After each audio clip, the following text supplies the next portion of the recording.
আল্লাহ পাক এই বইটাকে বলেছেন সন্দেহমুক্ত। কিছু মানুষ এটাকে বিশ্বাস করে না যে কোরআন সন্দেহমুক্ত। ওদের জন্য আল্লাহ পাক একটা কথা বলেছেন, সূরা বাকারায় আছে 21 কি 23 নম্বর আয়াতে। আল্লাহ বলেছেন, ওয়াইন কুনতুম ফি রাইবিম মিম্মা নাযালনা আলা আবদিনা ফাতু বিসূরাতিন মিন মিথলিহি।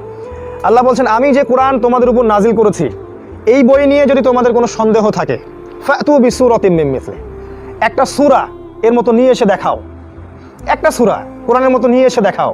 ওয়াদউ শুহাদাকুম মিন দুনিল্লাহ ইন কুনতুম সাদিকিন। আল্লাহকে বাদ দিয়ে তোমাদের যত সাহায্যকারী আছে সবাইকে ডেকে নিয়ে আসো, সমস্ত মানুষ এবং জিনকে একত্রিত করো, করে একটা সূরা নিয়ে আসো, ইন কুনতুম সাদিকিন, যদি সত্যবাদী হয়ে থাকো। আল্লাহ বলছেন, ওয়া ইল্লাম তাফআলু, যদি তোমরা এটা করতে না পারো, ওয়ালান তাফআলু, লান মানে কি, মানে কোশ্চিন কালেও পারবে না। যদি তোমরা এটা না পারো, এটা তোমরা কোশ্চিন কালেও পারবে না, তাহলে ফাত্তাকুন নার আল্লাতী ওয়াকুদুহা আন-নাস ওয়াল হিজারা, তাহলে সেই আগুনকে ভয় করো যে আগুনের ইন্ধন হবে মানুষ এবং পাথর। উইদ্দাত লিল কাফিরিন, যেটা কাফেরদের জন্য প্রস্তুত করা হয়েছে।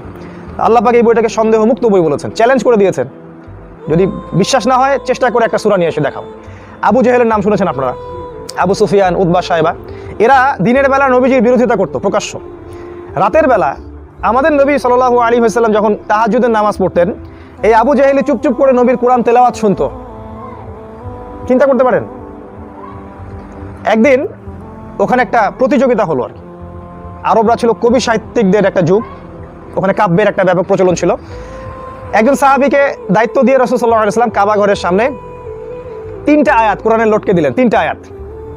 ইন্না আ'তাইনাকাল কাউসার ফাসাল্লি লিরাব্বিকা ওয়ানহার ইন্না শানিয়াকা হুয়াল আবতার। ওদের সব কবিতা এখানে লটকানো হলো আর কোরআনের এই সূরাটাকে লটকানো হলো। তৎকালীন সময়ের লোকরা একটু মানে সত্যবাদী মন নিয়ে ছিল, যদিও জাহিলি যুগে ছিল কিন্তু সত্যবাদী মন ছিল। এরা এই সূরাটা পড়লো গভীর মনোযোগ দিয়ে, পড়ে বলল, নিচে লিখে দিল, লাইসা হাদা কালামুল বাশার, মিল রেখে ওই যে শেষের একটা কি, ইন্না শানিয়াকা হুয়াল আবতার, নিচে ওরা লিখে দিল লাইসা হাদা কালামুল বাশার, এটা কোনো মানুষের কথা নয়। ওরাই লিখে দিল। এটা কাবা ঘরের ঘটনা ঘটেছে। একবার তারা কোরআনকে বলল এটা হচ্ছে জাদু। আল্লাহ পাক সূরা হাক্কার মধ্যে নাজিল করলেন, এটা কোনো গণকের কথা নয়। ওরা কোরআনকে অপবাদ দিল, এটা হচ্ছে আপনার জিন নবীকে শিখিয়ে দেয়, সে কথা বলে। আল্লাহ পাক কোরআন নাজিল করলেন, এটা কোনো কবির কাব্য নয়, এটা কোনো গণকই নয়, আর তাকে কোনো শয়তান এটা শিখিয়ে দেয়নি। এই কোরআন পবিত্র সত্তা ছাড়া কেউ স্পর্শ করতে পারে না।